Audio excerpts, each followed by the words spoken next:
প্রিয় ৮-১০ ব্যাচের নওগাঁ জেলার বন্ধু এবং বান্ধবী, তোমরা সবাই কেমন আছো? আশা করি ভালো আছো। কিন্তু আমি ভালো নেই বন্ধুরা।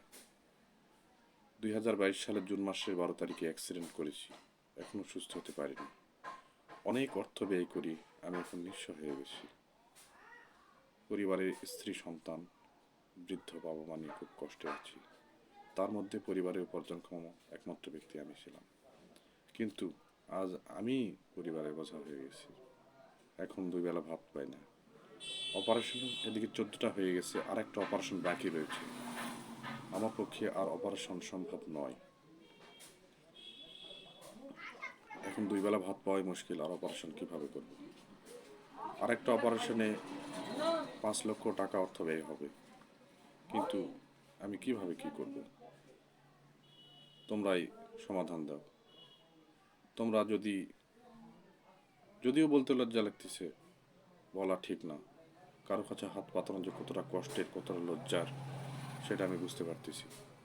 তোমরা যদি আমাকে একটু হেল্প করো, আমার পাশে থাকো, তাহলেই আমি ফিরে পেতে পারি আমার সেই আগের পরিবারকে, এবং ফিরে ফিরে যেতে পারবো তোমাদের মাঝে। আমার পায়ের যে বর্তমান অবস্থা,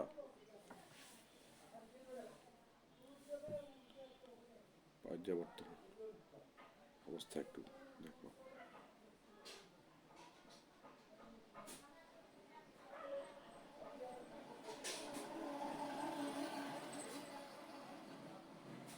আমার ১৪টা অপারেশন হয়ে গেছে, ১৪টা, আর একটা অপারেশন বাকি রয়ে গেছে।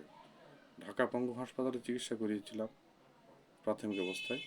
সেখানে ১ বছর চিকিৎসা করার পরে ফলাফল ভালো হয় পাইলাম না। তারা বলে যে পা কেটে ফেলতে হবে, কেটে ফেলতে হবে। কিন্তু আমি পা কেটে ফেলতে রাজি না হয় অবশেষে আমার যা সহায় সম্বল ছিল আমি সব বিক্রি করে গিয়েছিলাম বেঙ্গালোরে। সেখান থেকে অপারেশন করে আসার পর একটু করে হাঁটি, কিন্তু এখন আরও একটা অপারেশন বাকি রয়েছে। সেই অপারেশনটা করাতে পারলেই আমি সুস্থ হতে পারবো ইনশাল্লাহ।